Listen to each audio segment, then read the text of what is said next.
The whole question of women in history is an elusive one, as the most written about ladies tend to be queens, born or married into positions of power. Some, like the very English Queen Elizabeth I and Queen Victoria, built on their birthright with the power of their personalities to enjoy long and successful reigns, while others made the history books for all the wrong reasons. And it is to this latter category that the subject of our film, Marie Antoinette, the most famous Queen of France, belongs.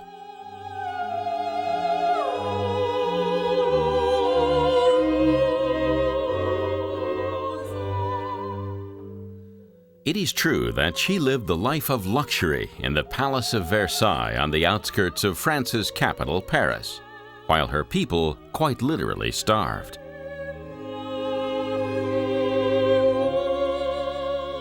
After all, the one thing that almost everyone knows is that Marie Antoinette said, "Let them eat cake," when she was told that the French peasants had no bread, right?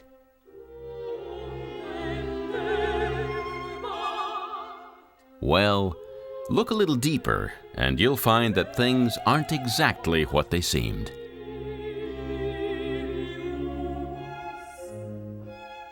Today, royalty, politicians, and world leaders face a constant barrage of criticism from public opinion, fueled by the press, frequently as a result of the movers and the shakers behind the scenes working against them.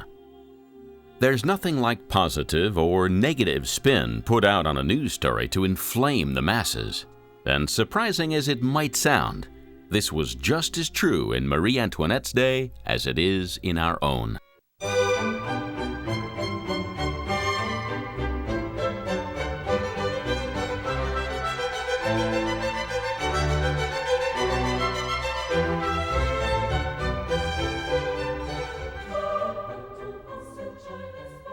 There were some powerful people who this Austrian princess upset on her arrival as a young girl in France. And unfortunately, as you are about to discover, she paid the ultimate price for her childish errors, not only with her untimely death, but also with a tarnished reputation in the history books that would sully her name for all time. However, as we all try to learn the lessons of the past, historians are beginning to look more kindly on Marie Antoinette. And like every good story, there are definitely a number of different ways to interpret what happened. So for now, let's leave the spectacular beauty of the Palace of Versailles, the only world that Marie Antoinette ever really knew, and find the woman behind the femme fatale.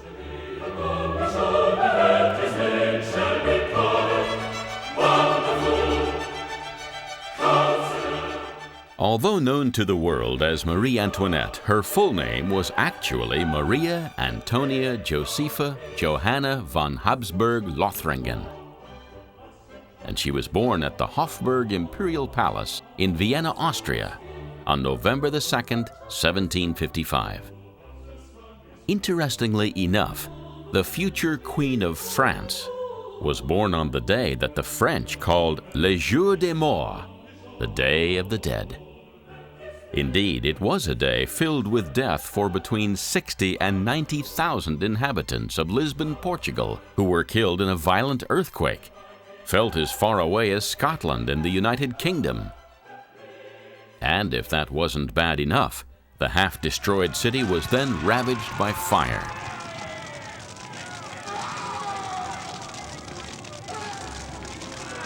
It would seem that the young Marie Antoinette certainly picked quite a day to come into the world.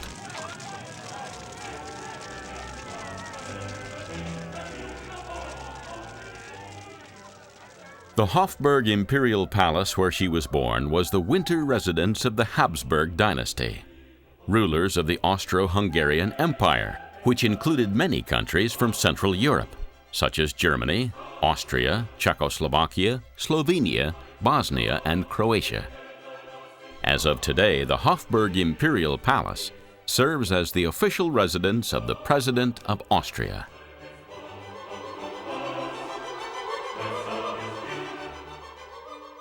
Marie Antoinette, as she became known when she later married, was the 15th of 16 children born to Austria's Empress Maria Theresa and the Holy Roman Emperor Francis I, and she enjoyed a very privileged upbringing in the beautiful city of Vienna. She was the youngest and the family's favorite daughter, destined from an early age to become the Queen of France. This was due to an arranged marriage that would benefit both France and Austria, while cementing a Franco-Austrian alliance between these two proud nations prone to fighting as often as they were at peace. Aside from Marie Antoinette's childhood being one of great luxury, due to the wealthy lifestyle the family enjoyed as rulers of Austria and surrounding countries, and great beauty due to the amazing palaces of Hofburg and Schönbrunn, and the unique environment of Vienna as a city, which is renowned to this day as a luxury holiday destination, there is little recorded of what she did or where she went. The most famous story told of Marie Antoinette's childhood concerns a young musical genius called Wolfgang Amadeus Mozart, who was born a mere 2 months after her. Mozart is certainly the most significant and possibly the most popular creator of European classical music, with recordings of his work selling more than any other composer in history.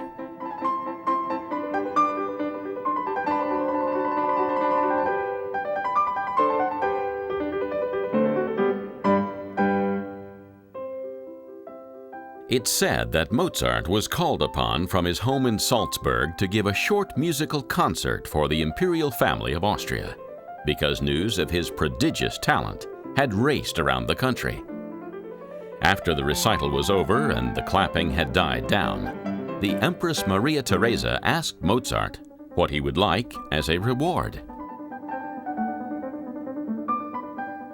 She fully expected him to ask for something valuable from among the many treasures that littered the Hofburg Imperial Palace.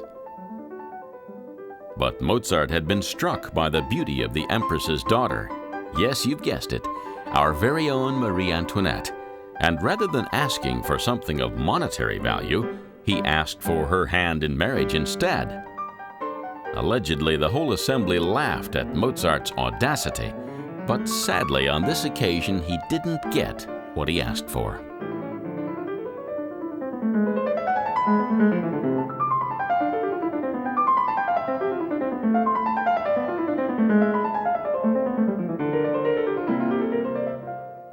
Because of the signing of a peace treaty between France and Austria in 1748 to end over 150 years of fighting between the two countries, an agreement was reached between both royal families that King Louis XV of France would groom his son and heir to marry one of the Empress of Austria's daughters. In the following years, King Louis's son died of tuberculosis, and the Empress's daughters began dying of smallpox. By the time the families felt their children were ready to marry, the King of France had to name his grandson as the new heir. He was also called Louis, and as you may have already worked out, there was a long line of kings called Louis that sat on the French throne. Because of the death of 3 of her daughters, the Empress was required to put forward Marie Antoinette to marry the new Crown Prince of France, known as the Dauphin. The French court that young Marie would be marrying into was one of glamour, prosperity, decadence, and intrigue. And just a little background information on the royal family of France will prove really helpful.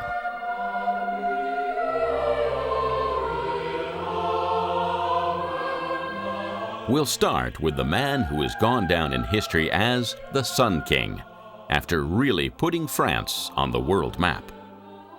Louis XIV was crowned king when he was only 4 years old in 1642, and was helped in his duties by Cardinal Mazarin, who became a father figure to him. When the cardinal died, Louis XIV was 22 years old, and he then became sole ruler of France. He reigned over his country for an unprecedented 72 years, and likened himself to Apollo, the Greek god of the sun, and hence became the Sun King. France steadily grew as a dominant force during his kingship to become one of the most powerful countries in the world and a leader in the arts.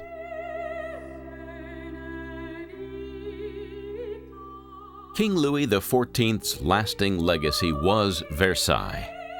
At the time, it was just a little village on the outskirts of Paris, France, where one of the king's hunting lodges was situated. Louis quickly transformed it into an opulent and lavish home for the French royal family. Ironically, it was jealousy that motivated him, as his superintendent of finances had built a chateau in collaboration with an architect, a landscape gardener, and an interior decorator. The dominant part of the complex was magnificent gardens, with an elevated platform in the middle of the woods, showcasing the incredibly imposing but elegant chateau.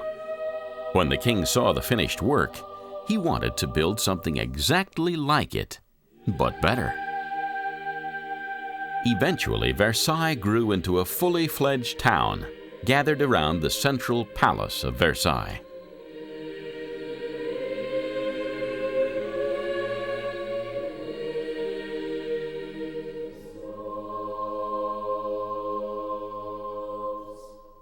King Louis XIV wanted to take charge of his government and have absolute power to rule over France, so he moved away from the diseased and overcrowded capital city of Paris and came to Versailles, making it his center of operations.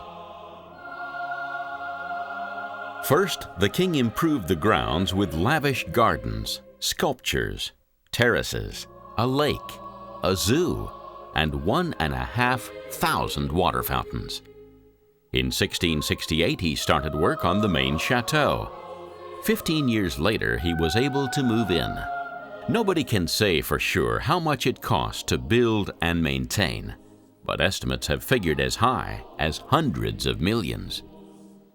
However, in context, it was worth every last centime, as it became the seat of the French nobility, unified the warring factions of aristocrats around France, and was the new location of the royal court that Marie Antoinette would soon become a part of.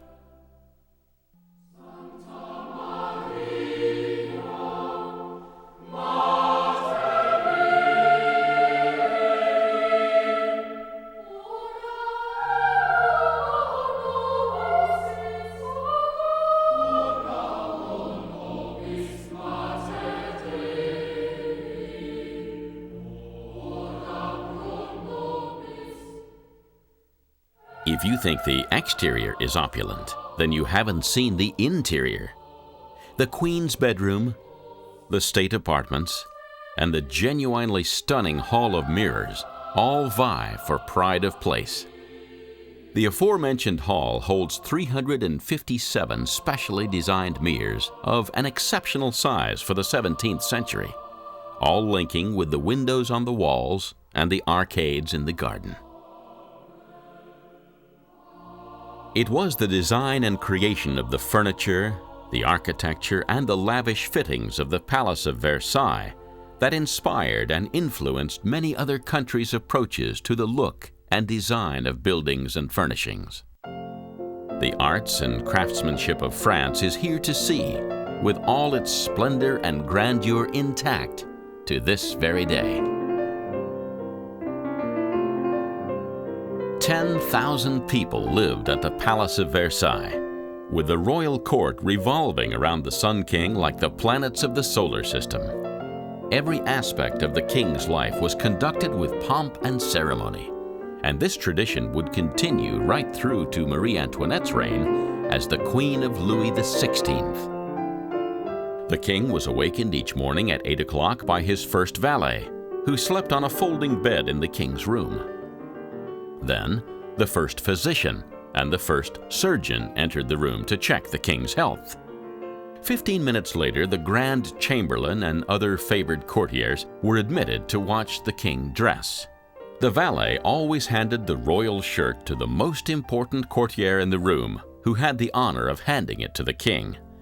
This was monarchy with a capital M.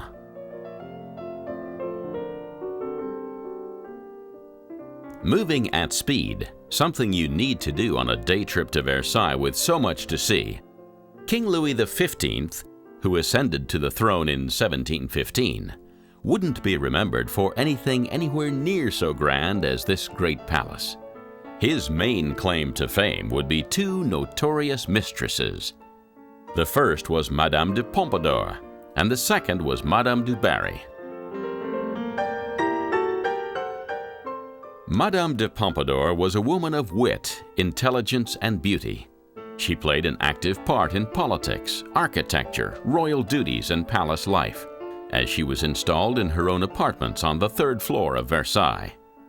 Her commitment to persuading the king to commission new buildings can still be seen today, as she was directly responsible for the beautiful Place de la Concorde in the center of Paris. And she suggested the building of the École Militaire for the training of gentlemen soldiers, also located in Paris.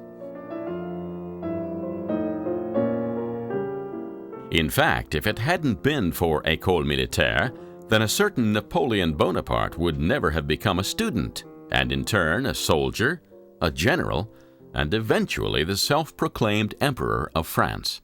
But more of him later.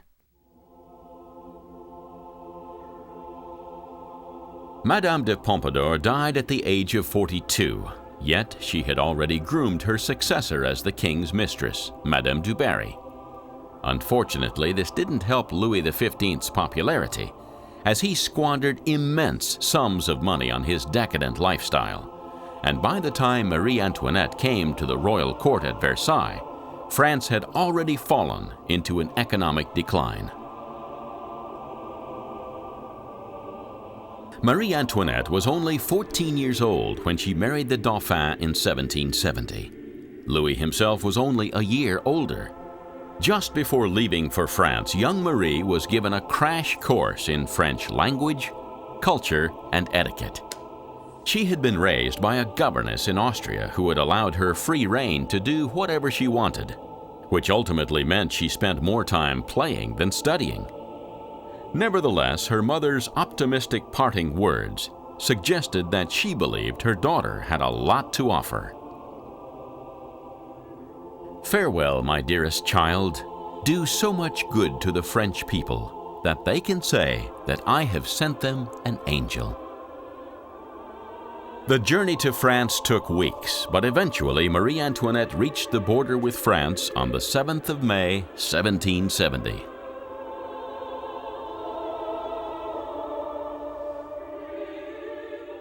All of the possessions that she'd brought with her from Austria, including the clothes she was wearing and her entourage of servants and friends, were to be left behind.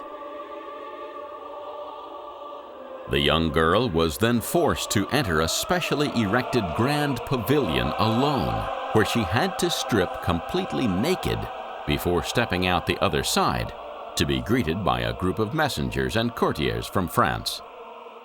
The newly adopted princess was then allowed to dress in French clothing and taken to a Thanksgiving Mass held in her honor. On the 16th of May, 1770, Marie Antoinette married Louis Auguste, the French Dauphin, in the Chapel Royal, just hours after she arrived at Versailles. As a wedding gift, Marie Antoinette was presented with an elaborate collection of jewelry that had been passed down from Dauphine to Dauphine. As a special gift, the king, her new father-in-law, gave Marie a fan encrusted with diamonds as his personal wedding present. After a sumptuous meal, the newlyweds were escorted to their bed to consummate the marriage. Opinion differs on why this didn't happen, quite literally for years. The popular consensus was that the prince was impotent, or possibly suffering from phimosis, which is a condition whereby the foreskin can't be stretched back, but it seems an unlikely explanation. New evidence contained in letters and reports have shown that he was actually rather too well endowed, and as he and his new bride were so young and hadn't even met before the wedding, naivety and shyness were probably the real culprits.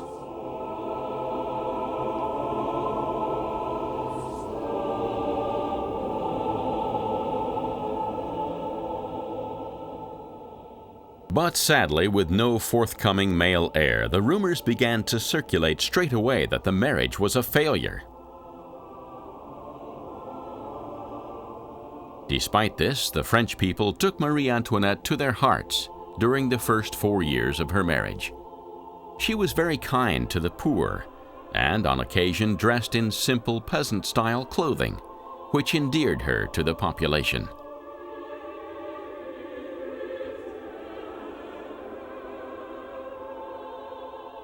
However, when it came to Madame du Barry, the king's mistress, Marie Antoinette made an instant enemy. As a doted-upon princess, Marie believed it beneath her dignity to associate with the king's whore, and made the mistake of saying so, while refusing to speak to Madame du Barry. This resulted in the powerful older woman spreading vicious rumors throughout Versailles about Marie Antoinette, and although untrue, the Dauphine's reputation was forever damaged with the French people.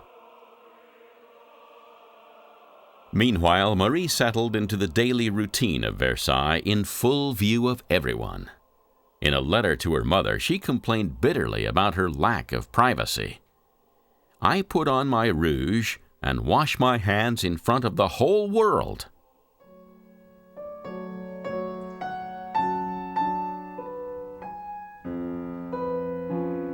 Also, the court of Versailles was a lot stricter than she had been used to in Austria, where everything was more relaxed and not quite so formal.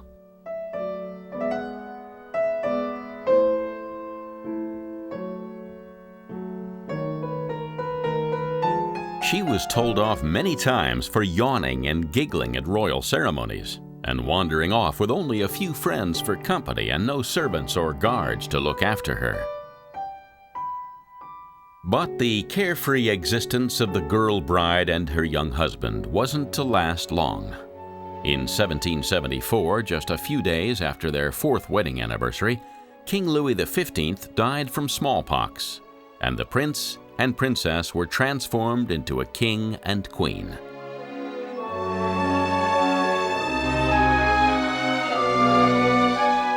The new king and queen of France got down on their knees and began to pray, as courtiers and servants rushed to their apartments to swear allegiance to their new royal couple. The first words that the youthful sovereign of France uttered were in an anxious prayer to the Almighty. "Dear God, guide and protect us. We are too young to reign."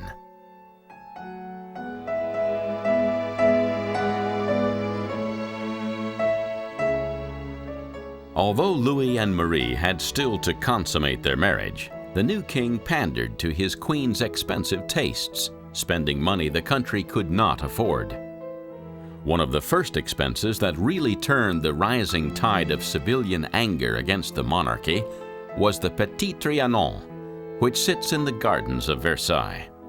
Originally built as a gift for Louis XV's mistress Madame du Pompadour, she had actually died before its completion, so consequently the delightful house passed to her successor, Madame du Barry. As you can see, the Petit Trianon itself is a beautiful thing to behold, being a perfect example of 18th century architecture, with its huge rectangular form and windows that make the house both imposing and inviting. Well, Marie Antoinette certainly thought so. Madame du Barry, still not on speaking terms with the new queen, was abruptly removed from her comfortable living quarters, and then no expense was spared as Marie Antoinette made the Petit Trianon her own.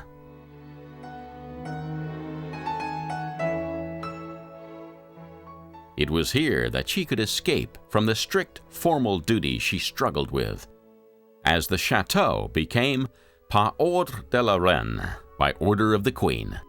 This meant that nobody could enter without gaining the queen's permission first, not even her husband, which caused resentment among those courtiers refused admittance.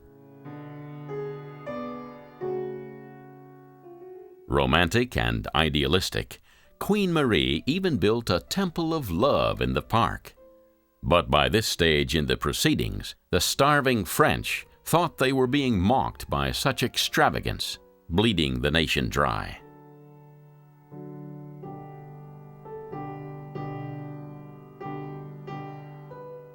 The coronation of King Louis XVI and Queen Marie Antoinette took place at Rheims in northern France. Unfortunately, in 1774, there was a terrible bread shortage in France, especially in Rheims. But Marie Antoinette evidently had a wonderful day, which she wrote about in a letter to her mother. It is quite certain that in seeing the people who treat us so well despite their own misfortune, we are more obliged than ever to work hard for their happiness. The king seems to understand this truth. As for myself, I know that in my whole life, even if I live for 100 years, I shall never forget the day of the coronation.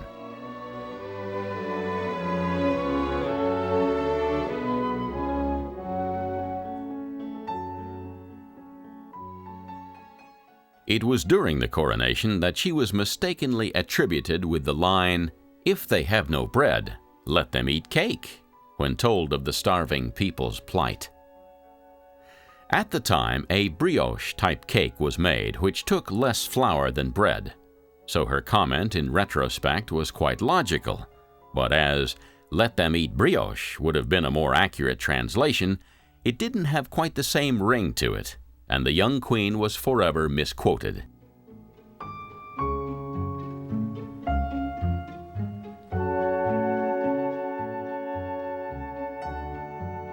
After the coronation, and not realizing what a state of financial ruin France was in, Marie Antoinette launched herself into a life of pleasure and careless extravagance.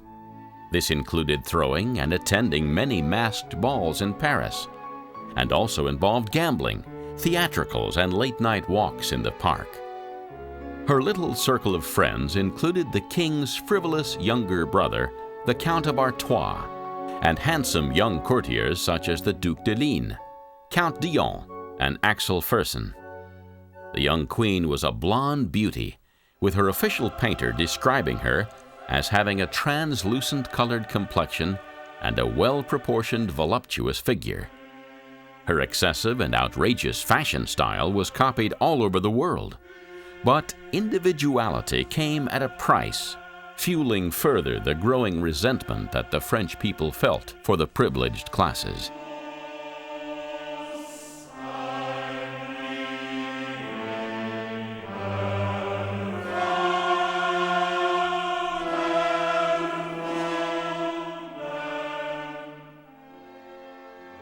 The French public were tired of seeing and hearing about Marie Antoinette, as they really believed she was taunting them with her money and jewelry, while they were starving and dressed in rags.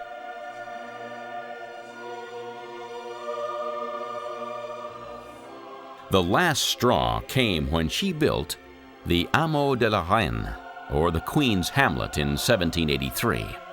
A hamlet is a small settlement that's too tiny or too unimportant to be considered a village. To describe in words this amazing place, which is one of the best-loved secrets of the Palace of Versailles, would be to do it an injustice. So take just a moment to view it for yourself.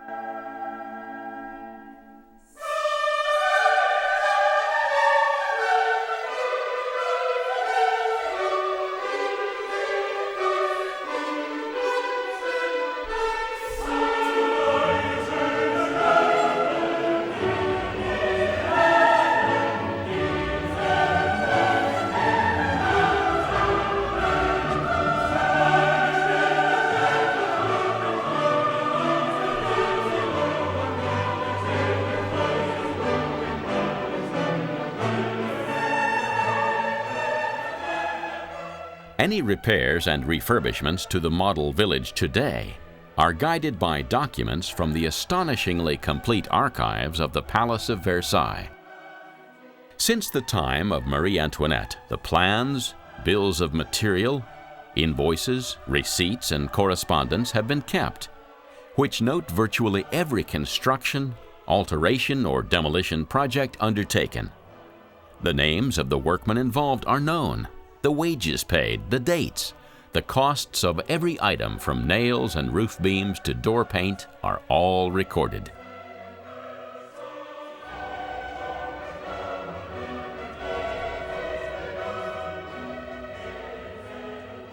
Marie Antoinette, always alert to fashionable trends, kept having the gardens redesigned, which ate up even more money that should not have been at her disposal to use. When this further extravagance became public knowledge, resentment against the monarchy increased, and Marie Antoinette became the symbol of everything the French working classes were learning to hate. There are 12 buildings that make up the Queen's Hamlet. 5 were reserved for the use of Marie Antoinette and her guests: the Queen's House, the billiard saloon, the boudoir, the mill, and the dairy, where the Queen and her friends played at making butter. A tower called the Marlborough Tower was connected to the dairy, and its vaguely medieval architecture is unusual for a Norman village. And despite the fact that the lower floor served as a fish house, it really was built just for show.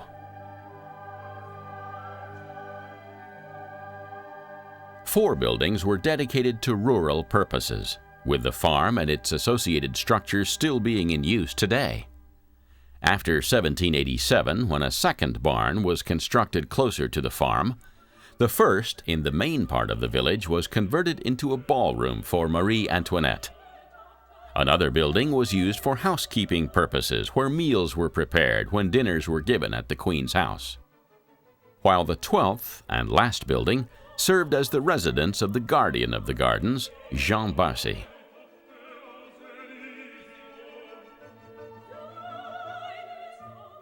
Each building had its own little garden planted with flowers, cabbages, cauliflowers, and artichokes, enclosed by a low hedge or a fence.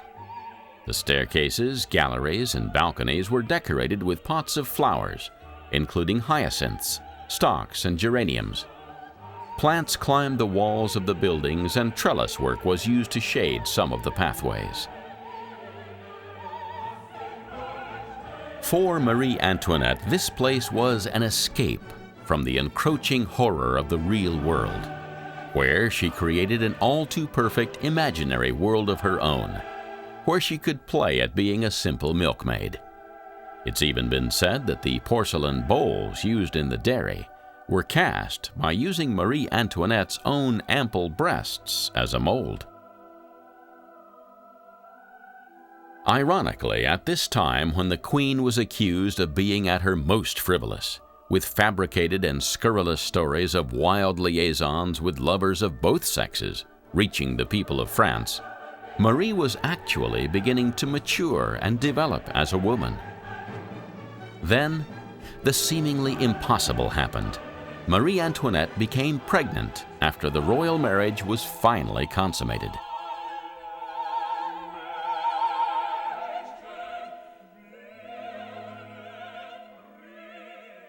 Having eventually sorted out their difficulties, Marie Antoinette began to produce children in quick succession, beginning with a baby girl in December of 1778.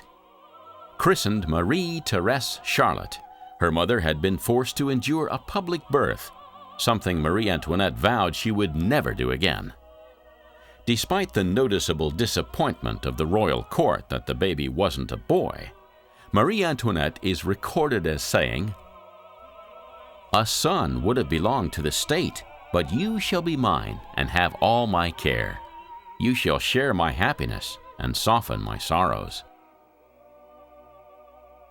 3 more children would follow. Louis Joseph Xavier Francois in October 1781, Louis Charles in March 1785, and then Sophie Beatrix in July 1786. Motherhood fulfilled Marie Antoinette, and she became less boisterous, more sedate, and certainly more mature. She began to dress in simple gowns to allow the lower orders of society to copy her easily. She also put a stop to the court's extravagance with money. In the space of a couple of years, France's queen went from being a spoiled princess to a thoughtful young woman. Sadly, though, too much damage had already been done in the eyes of the French public, especially when it came to the extravagance of the Palace of Versailles and Marie's own little peasant's village. However, with her newfound maturity, who knows, Marie Antoinette might well eventually have turned public opinion back in her favor had it not been for the diamond necklace affair.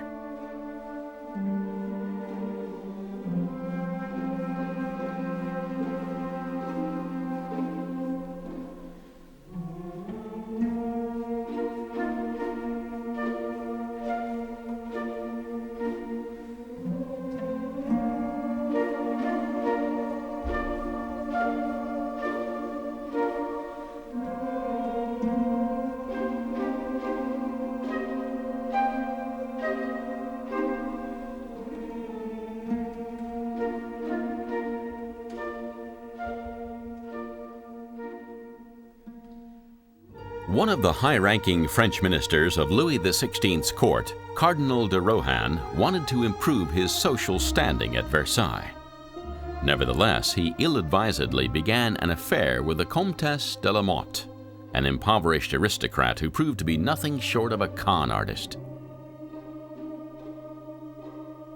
She hired a woman to dress like Marie Antoinette, who met the cardinal in the dark gardens of Versailles one night. The false queen gave the cardinal a rose and hurried away, leaving the cardinal under the illusion that he had met the Queen of France. Next, the fake comtesse told the cardinal that the queen, Marie Antoinette no less, wanted him to purchase a very expensive diamond necklace on her behalf. Obediently, the cardinal obtained the necklace and gave it to Comtesse de la Motte, expecting the queen to pay for it.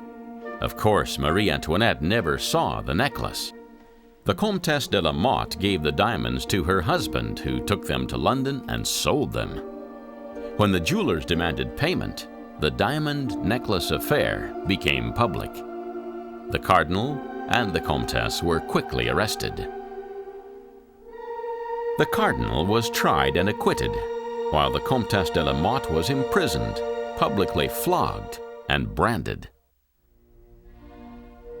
Eventually, she escaped to London, where she spread malicious rumors about Marie Antoinette. She pretended that the Queen of France had known all about the plot, and she also made accusations in public about a secret romantic rendezvous that she'd had with Marie Antoinette. As is usual with rumors, regardless of whether they're true or not, the stories began to stick, and they were exploited by Marie's enemies to help damn her character still further in the eyes of the French people. Ironically, many people believe that this was the turning point between talk of revolution and an actual will among the people of France to overthrow the monarchy, setting the wheels of revolution in motion. The revolutionaries believed that by getting rid of the old order headed by the king and queen, they could rule France with a people's republic.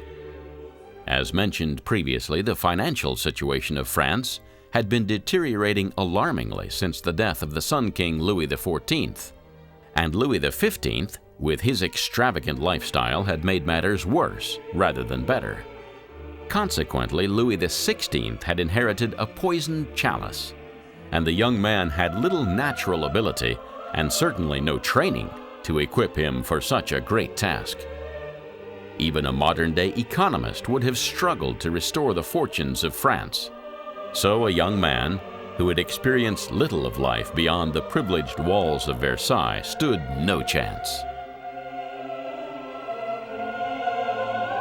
This was France's first revolution, and the country would switch back and forth between a people's republic and an empire state, before returning to a monarchy again for the next 75 years.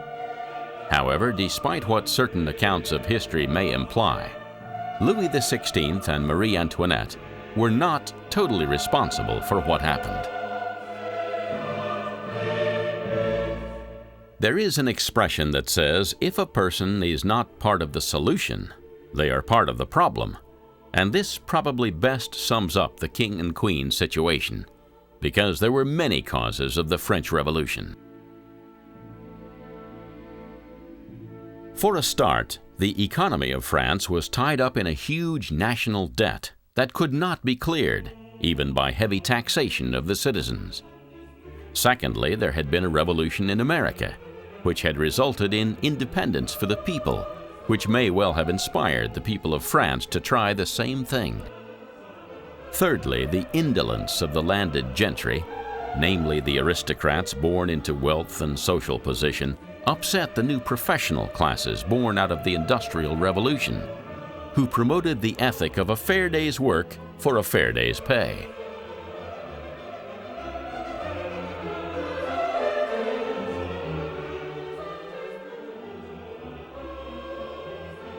Also, of course, the food situation in France was appalling in the months leading up to the revolution, and, as we already know, forced a bread shortage, with that which was available being sold at ridiculously high prices. People were starving, and throughout history, this predicament has always resulted in normally law-abiding citizens taking drastic action.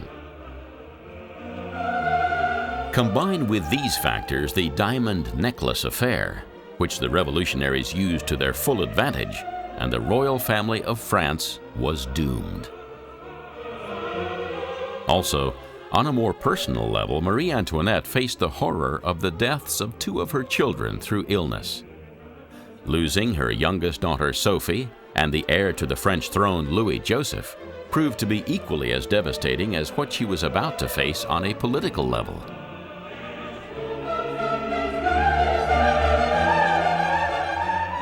In 1789, the French Revolution erupted on the streets of Paris, with much of the revolutionaries' fury focused on Marie Antoinette. On October the 5th, a mob of Parisian women marched on Versailles, shouting for the Queen's blood. Some members of the mob were actually men in disguise, working on the theory that royal troops were less likely to fire upon women.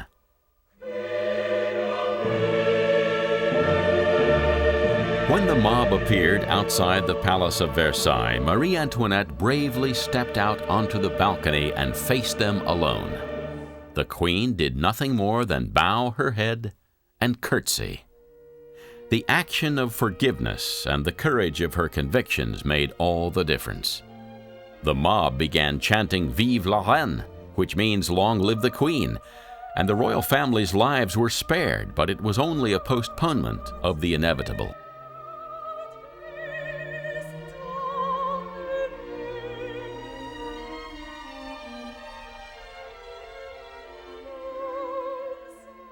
Before very long, the king, the queen, and their two surviving children were kept virtual prisoners in Paris, at the rundown Tuileries Palace that hadn't been in use since the time of King Louis XIV.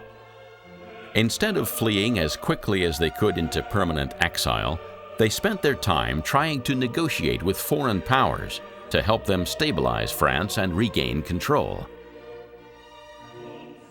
Marie Antoinette was most worried about her young son Louis Charles, who was now the heir to the throne, and when no help was forthcoming, they decided to quickly escape over the border into Marie Antoinette's homeland, Austria. However, they were too late. Revolution was everywhere, and they were caught when a shopkeeper recognized them and raised the alarm. The depleted royal family was sent back to Paris, where the mob was baying for their blood. King Louis XVI was forced to accept the new regime, but Marie Antoinette was made of sterner stuff, and she attempted to declare war on Austria in 1792, so that Austria would retaliate and invade France. However, in doing so, she was actually committing treason, a fact that the revolutionaries would later use against her.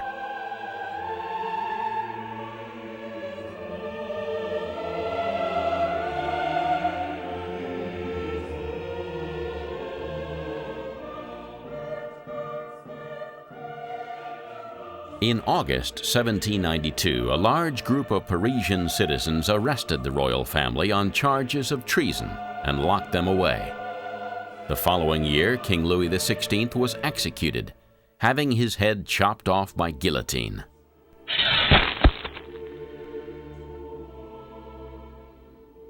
Although the guillotine's fame dates from its extensive use during the Reign of Terror of the French Revolution, the first guillotine-like instrument was used as early as 1307. The machine was named after Dr. Louis Guillotine, who proposed that such a machine be used for official executions, because it was supposedly a quick and painless form of capital punishment. Previously, the form of execution depended in part on a person's social class. A nobleman might merit a quick blow from a well-swung axe.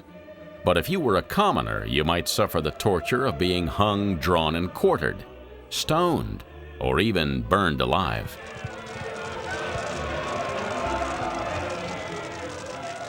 In spite of its efficiency, an execution by guillotine would still have been a sickening spectacle in a fair-minded society. When the head was severed, blood poured from the body as the heart continued to pump, and the crowds that gathered to see the mass executions of the French Revolution developed a real bloodlust. As the aristocrats were lined up to face their gruesome end, we can only imagine the terror they felt. The horror of the situation for Marie Antoinette must have been unbearable. Her husband was dead, and her children were taken from her to face the revolutionaries without even the protection of their mother. The deposed widowed queen was paraded on a wooden cart for all to see. Her hair had turned prematurely white. She had lost weight from lack of food and internal bleeding, and she looked much older than her 37 years. She sat bolt upright and proud with her hands tied behind her back as she faced the constant spitting, booing, and hissing of the revolutionaries. Some would say that Marie Antoinette had done nothing wrong. She had been a very young queen, inexperienced in the ways of the monarchy, who had grown too late into a mature and more sensible woman. Her will to live had probably left her when the children were snatched and her husband executed. With dignity, she climbed the steps to the guillotine. The priest, who stood at the top, held her arm and whispered, "This is the moment, madame, to arm yourself with courage." Marie Antoinette, it said, turned incredibly slowly and serenely and looked him straight in the eyes. She replied clearly and deliberately, "Courage. The moment when my troubles are going to end is not the moment when my courage is going to fail me." Her last words were to her executioner when she stumbled over his foot near the guillotine's block. "Monsieur," she said, "I ask your pardon. I did not do it on purpose."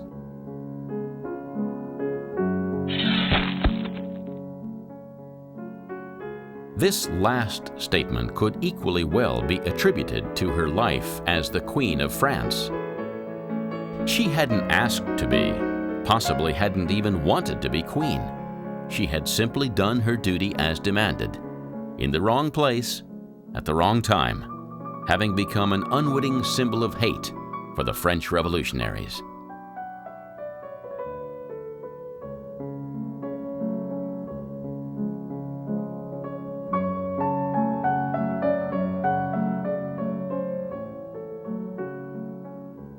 From Versailles to the scaffold was a short journey in distance, but the two locations were 1,000,000 miles apart for Marie Antoinette. She faced the guillotine with great dignity, while the revolutionaries cheered as Marie's head was shown to the crowd, and her body was thrown into an unmarked grave.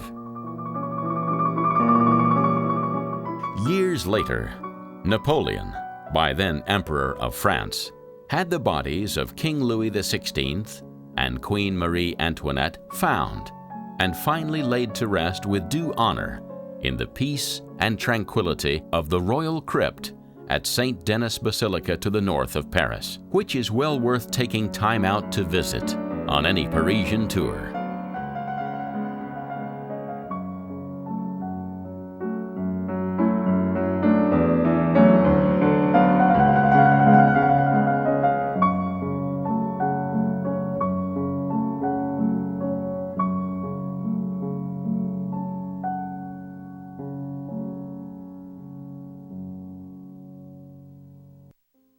As a bizarre footnote, Marie Antoinette's surviving son, Louis Charles, who was separated from her when in captivity, has instigated much speculation. He was proclaimed King Louis XVII of France by his relations who had fled France, but the little boy was, of course, never able to rule. History records that he died of tuberculosis when he was 10 years old, alone in his prison cell, sometime after his parents had been executed. During the autopsy to determine the cause of his death, his heart was smuggled out of the prison, following the long tradition of preserving the hearts of royalty by the examining physician Philippe Jean Pelletan, and that is what this glass jar in the Basilica St. Denis is purported to contain.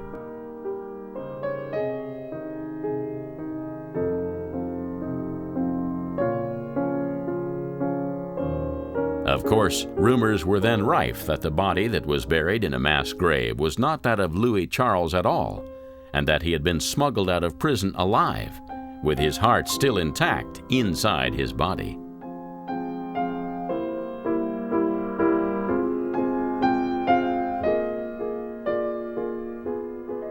When the French monarchy was restored in 1814, literally hundreds of people came forward claiming to be the lost prince.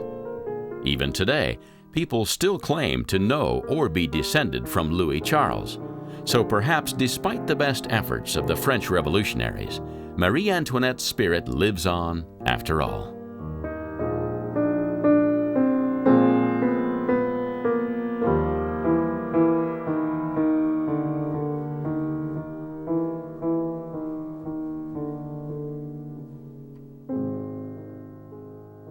And so we've reached journey's end at Marie Antoinette's peaceful final resting place, marked by a simple slab, identical to her husband's, who lies next to her.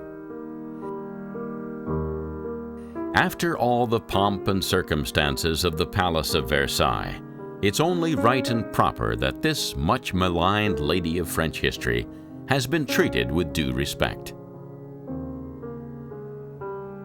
Marie Antoinette was no angel, despite what her mother had hoped for when she sent her lovely daughter to the French court. There is much she can be criticized for in her youth, but who among us can honestly say we would have acted differently?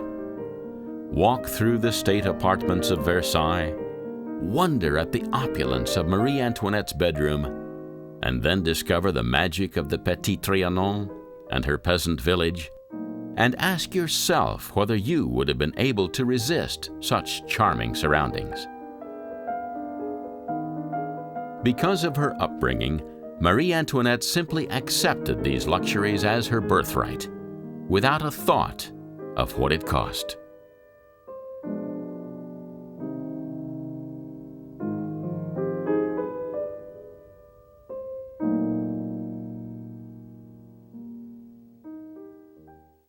If you look at the great women of history, we love best the ones that are flawed. But those that have lived the longest, like Queen Elizabeth I and Queen Victoria, have the best reputations for a very good reason. Any wild moments and selfish actions in youth are corrected in maturity, about the only luxury Marie Antoinette never got the chance to enjoy.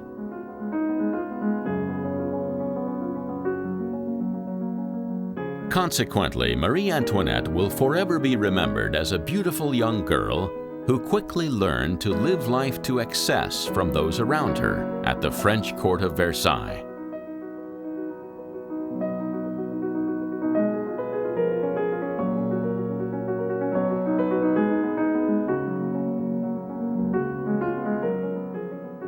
Had she been allowed to grow old gracefully with the love of a good husband and her children to teach her the wisdom she lacked, this story would undoubtedly have had a much happier ending.